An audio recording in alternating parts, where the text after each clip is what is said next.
Time for the rematch up at the top. UFC 291, the BMF belt on the line. I mean, it's been vacated. Jorge Masvidal's retired, so for the first time since 2019's UFC 244, and I don't know if The Rock and Roberto Duran are going to be heavily publicized, but it's on the line between Poirier and Gaethje in the rematch. As always, one half of your host duo, Craig Allen, Twitter and Instagram at Craig Allen FNP. With me to my left, to your right, respective socials, Matt Allen. And when we look at this fight, a 2018 Fight of the Year contender, if Ferguson Pettis did not exist at UFC 229, this would have taken the cake. But regardless, an all-timer between Poirier and Justin Gaethje. And when you look at this fight, Matt, I mean, Justin Gaethje had so much success in that first fight with the leg kicks. He landed exactly 50 to 11 from Dustin Poirier. It messed up the timing of Poirier, who was still able to land great boxing combinations, and we saw the finish from there in the final seconds in that fourth round. But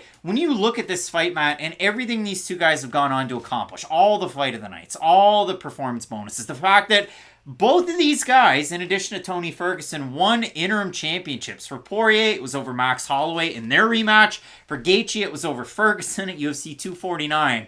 For these two guys, did they fight the same way that they fought the first time? Gaethje doesn't, actually. That's the fight that made Justin Gaethje become a completely different fighter. The guy that we saw in the Cowboy Cerrone fight, and even the guy that we saw in the Tony Ferguson matchup later on, because Justin Gaethje always was the highlight reel. Like, you guys know it. He still does fight like that to a certain degree, don't get me wrong, but he has tapered his style a little bit to become much more of an upright boxer, to where he's not just running in face first to a lot of these shots.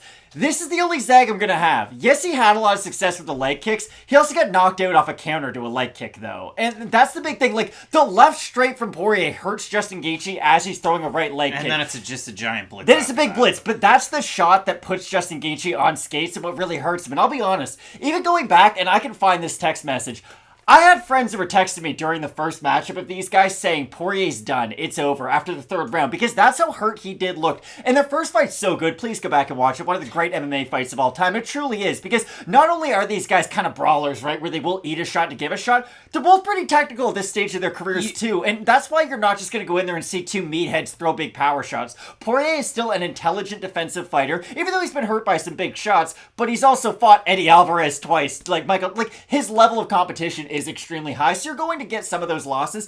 But the one thing I've got to bring up, how ridiculous was the conversation that Dustin Poirier didn't have a chin or durability? Like, Conor McGregor said that about him when he was at 145, and that was what the average MMA fan kind of ran with, right? Like, Poirier, he's a great fighter, but if you hit him on the chin, it's kind of over.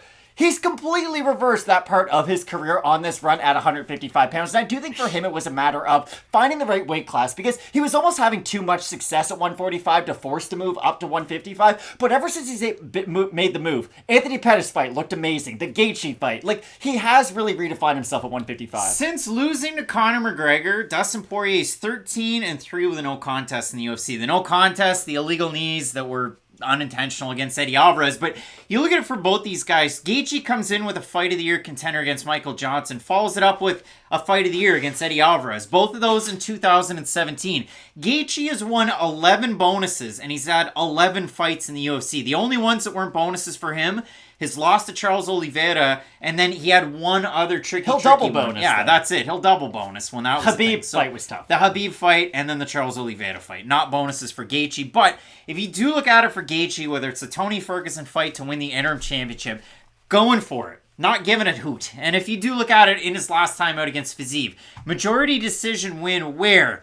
Was it a 10-8 third round for Gaethje? I didn't necessarily think so, but for Gaethje, he poured it on in that fight. The leg kicks obviously were a big difference maker. And if you go back to their first matchup, Poirier versus Gaethje, it's a big-time Fox card. To me, it's actually an iconic poster. The blue and the red. You had Carlos Condit, Matt Brown. But if you look at it for Gaethje, in that one, the eye poke in the fourth round to start it off, he loses a point. And then what does Poirier do? Poke him right back. But he doesn't lose a point. But Gaethje had poked him twice, though. That was the second one. Twice, and that's why he lost the poke. The scorecards going into round 4, including the eye poke: 28-28, 29-27 Poirier, and a weird scorecard from Sal D'Amato. It read 29-28, but it should have been 29-27 for Poirier. So Poirier had on the scorecards into that fourth round. But it was a really The close... momentum was not on his side going into the fourth round, though, and I'm glad you bring up the scorecards, because it really was a fight of ebbs and flows, where both guys were having a lot of success at different points, because Poirier comes out landing a ton of great boxing combinations, and really using the hand speed to hurt Justin Gaethje. And the thing about Gaethje, and you guys all know it too, Gaethje's a very simple fighter, and I don't mean that in a disrespectful way whatsoever, because in his simplicity, he is a very complex fighter. Let me explain. What does Justin Gaethje do when he gets you up against the cage? It's the same three things. He throws a right elbow, a right uppercut, a left elbow, and a left hook. Those are really the only things you have to worry about. Now, the power on those is a 15 out of 10. The speed on those is a 10 out of 10. So if you do zig when you should zag, the fight is over. But for Gaethje, it's never been this wide variety. I know he'll throw a rolling thunder, but for the most part... He did that at the end of... Exactly. He did that at the end of round 2 against Poirier. Yeah, and it landed. But, well, it landed. The back of his, shin did. Not really. But for Gaethje, he really has redefined himself as being more of a steady fighter. And I do think we have seen that, especially in the Michael Chandler fight. That Michael Chandler fight was crazy early on, but as the fight progressed, Justin Gaethje really made Chandler fight the fight he wanted him to. And this is where Michael Chandler comes into the equation. Dustin Poirier went for one takedown attempt in their first matchup after that leg was hurting him, and it kind of gets Gaethje to the ground, but they immediately pop back up on their feet because he wasn't able to secure it enough. I think Poirier is a better grappler than Justin Gaethje. If these guys get down to the mat, I think Poirier has far more submissions. He's far better off his back. Look at the Dan Hooker fight. Dan Hooker gets him down a bunch, and Dustin Poirier is going for omoplata sweeps. He's getting wild with it.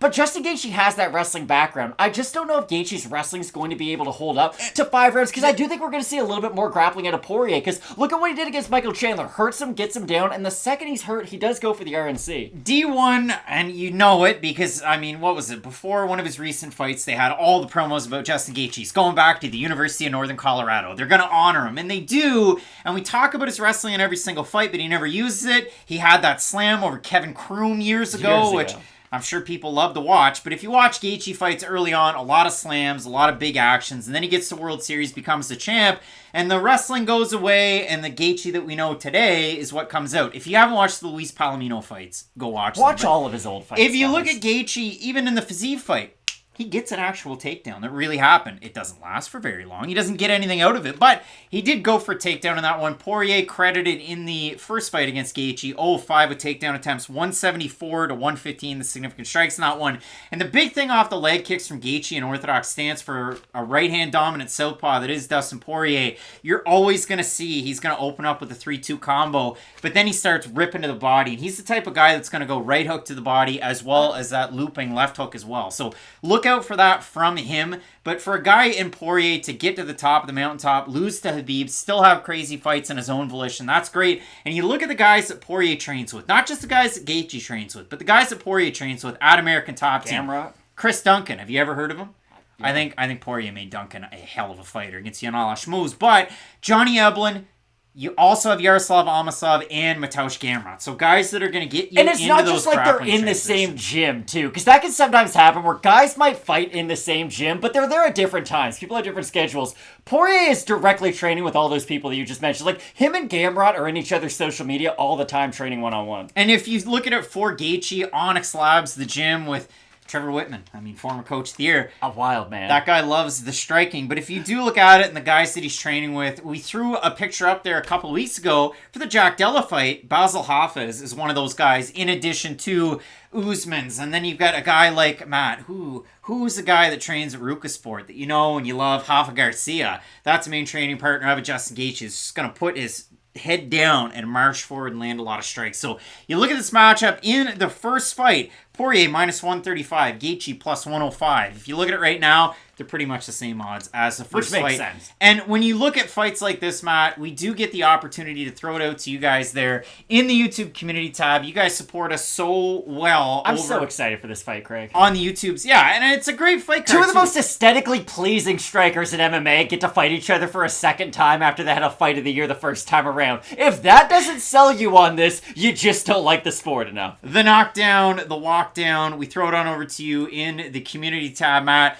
And you guys have voted overwhelmingly on this poll. And if we bring it up, Matt, 1,100 votes, and Matt, 60% going Poirier, 40% with Justin Gaethje in the comments section under this one. Again, from Bob saying, super competitive. Dustin is probably the safe pick, but from the elevation last time out, it brought weird factors to fights, and I just feel like Justin is better suited. Justin and Dustin, that's going to get confusing for folks. Chandler Witt, who's always out there, I feel as if the UFC is trying to give Gaethje the advantage by fighting in Salt Lake City as he trains at elevation. BMF rematch. Poirier's a bigger star, though, so I don't know if it's some big conspiracy to get Dustin Poirier at altitude so he's a lesser version of himself. The biggest one, because YouTube's gone weird with these, at the Chuzler. I don't know if I like that. Gaethje's getting revenge. People like that one. Matt, the fans kind of all over the place. 60% going Poirier. Who do you have in this matchup? Because Gaethje's continued to even level up. I have Justin Gaethje. I didn't think I was going to say that, and I think a lot of people might be surprised to hear me say that, but until Poirier was able to land that shot that hurt Justin Gaethje, the momentum was completely on his side. He had the leg of Poirier beat up. Poirier wasn't able to throw the same level of volume moving forward as he was in the first matchup. I think this is as close of a fight on paper as you can possibly have between two ranked fighters. Look at welterweight, look at any other division. Never do you have fighters who fight near the top. It's, hey, this guy's specialty versus that guy's specialty, right? And we'll just see what wins out. Dustin Poirier, sick at boxing. Justin Gaethje, really good at boxing too. So I think this fight's going to be incredible no matter who is able to get the win. But ever so slightly, I do find myself siding with Justin Gaethje. I mean, I threw on a Canucks jersey for this one. They call me the prop king of MMA. They call me the carrot top of MMA. I don't know, you started it last week, but now it's a thing. I say it one time, it doesn't mean that you are. I got Creole Maple. I got the KO edition. Give me Dustin Poirier, Matt. What do you think about that? I can't disagree with the pick. And again, if you guys have watched our channels, you guys know I seem to pick Dustin Poirier, especially when he is in the underdog position. Picked him in both McGregor fights. I think I picked him against Oliveira and Khabib as well. I just think the leg kicks of Gaethje are going to get to Poirier at a certain point. And even look at Michael Chandler. Chandler was able to have success hitting Poirier up against the cage, but Chandler gets almost a little bit too excited and then just tries to go for a takedown. Poirier, the reason I bring up the BJJ is, if you can have success grappling against Michael Chandler and Khabib and Dan Hooker, I think you can have success grappling against Justin Gaethje, and I don't think it would be a wild thing to see Dustin Poirier submit Gaethje, even though I do have Gaethje as the prediction. I do real things, and the hiccups, they're a real thing. Matt, I do like that Creole Maple a lot, and I put it on quite a bit of stuff. That's the thing. You would think if an MMA fighter makes something that he brands, you're like, is it going to be that good? Dustin Poirier's hot sauce is like really, really good stuff. I don't do the KO edition very often because it's hot. It's really hot. The Creole Maple is like good, and we actually use it in quite a bit of stuff at the hospital. But when you mix the two, just like I did, then trust me, I did. It's pretty bad. We're splitting the pick in this one. I've got Poirier, you've got Gaethje. People are going to think that we consult with each other on these ones because it's a close fight. But we do No, it's a close fight, so we're going to have different opinions. Yeah, we have different fighters in this one. Some big-time fights in this card. 12 total. Make sure you toss a like for the hot sauce hiccups. I certainly appreciate everybody tuning in. Matt, this is going to be an awesome weekend of fights in UFC 291. It certainly will be. I'll be in London and then France, so hopefully I'll be able to watch them because the time zones are all messed up. But again, I couldn't tell you the last time I was as excited for an MMA matchup as I am for this. People might get caught up in the lightweight title, the welterweight title, titles that do signify that you are the best fighter of that division. But even if you want to care about the BMF title or not, Justin Gaethje versus Dustin Poirier as two mixed martial artists is as good of a fight as you can possibly find. You're going to want to keep it locked in with Fight Night Picks, and as we always say, let's get into it. Into it.